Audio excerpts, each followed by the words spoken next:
Ito na.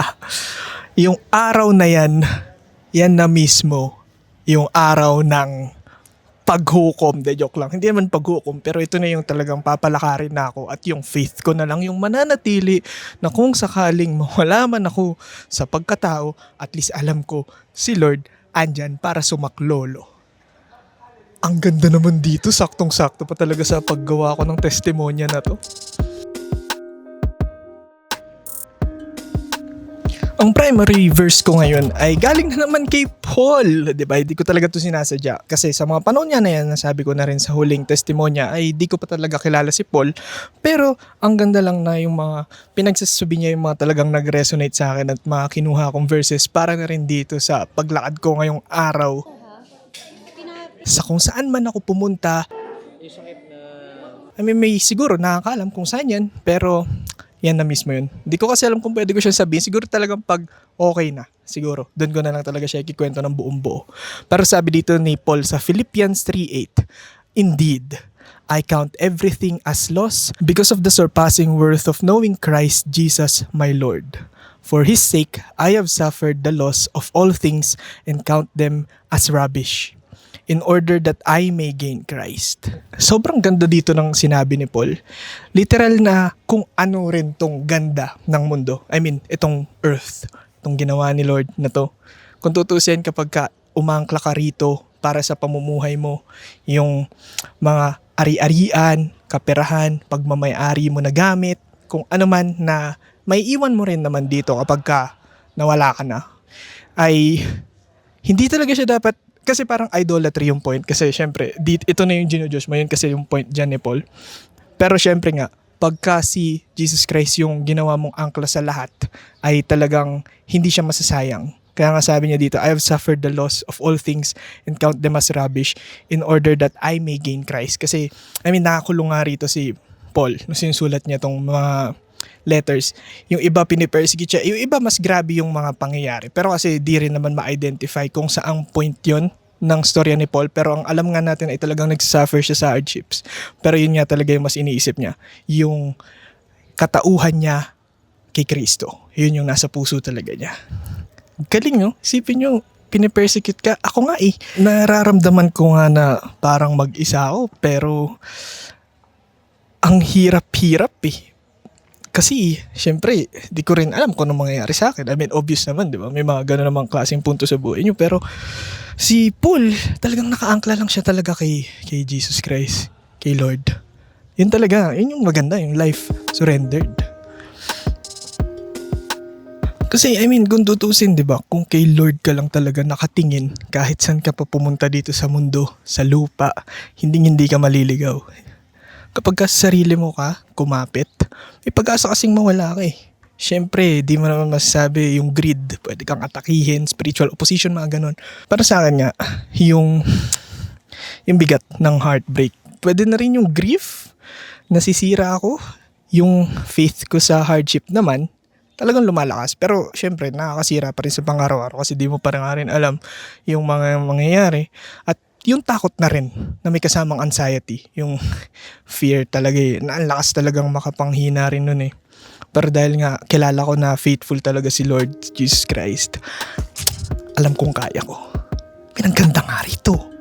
Sipin nyo, Sinulat ko yung September 2025, ngayon March 2026. nandito ako. Wow!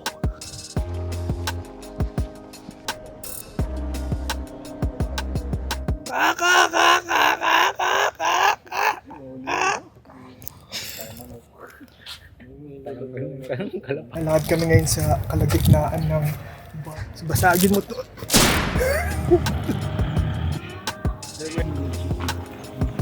Saan na tayo? Classroom. Red House pa. Grabe. Oo, para investigador dyan, pre. Scene of the crime, Ryan. Siyempre lang yan. Totoo pala sa video games na may harang. Hindi ka makakalagpas. Ayaw, pre. Wow! Wow! May kalapati. Sinisita ako ng kalapate. Dingle! Hindi siya makababa. Dingle! Wawa naman. Apak tayo dyan. Gusto mo? Baka mapa ka dyan, Ray, ha? Yun, oh! Mga galawang James Marmo!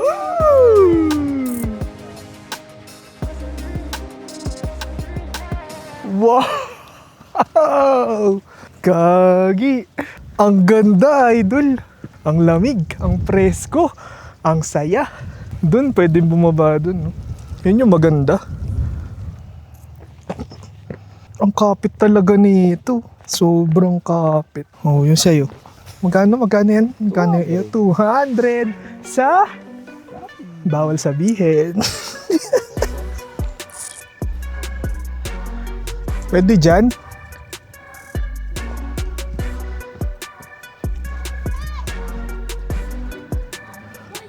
Ang tarik ah. Yun yung bahay namin, no? Doon kami nakatira.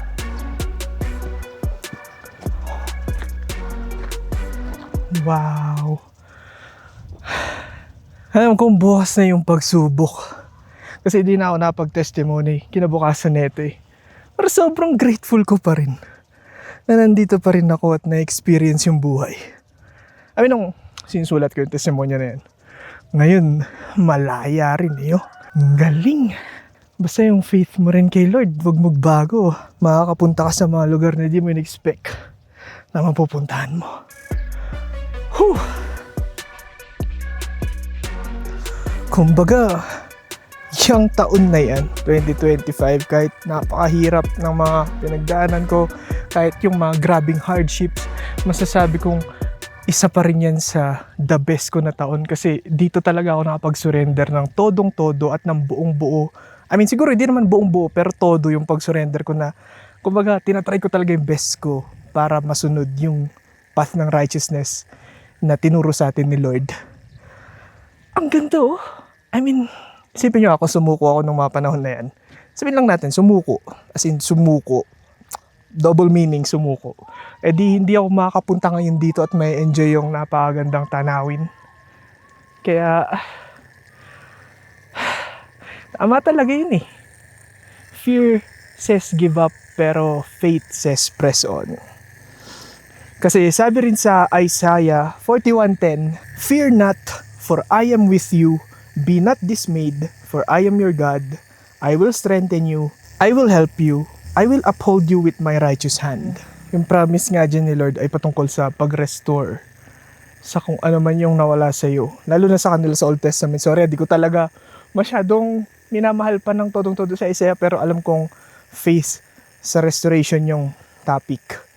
Pero ang ganda rin kasi nung nabasa ko yun. Kasi alam ko talaga sa sarili ko, kumbaga, na yung takot na nararamdaman ko, hindi niya ako pwedeng ma-overpower dahil kalmado ako at kilala ko si Lord. Ganda oh!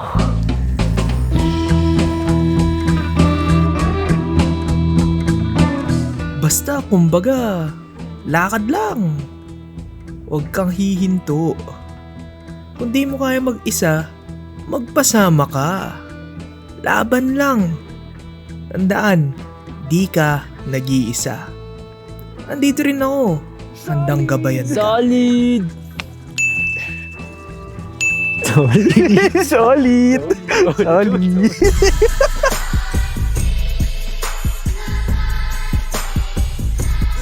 Tusok-tusok eh.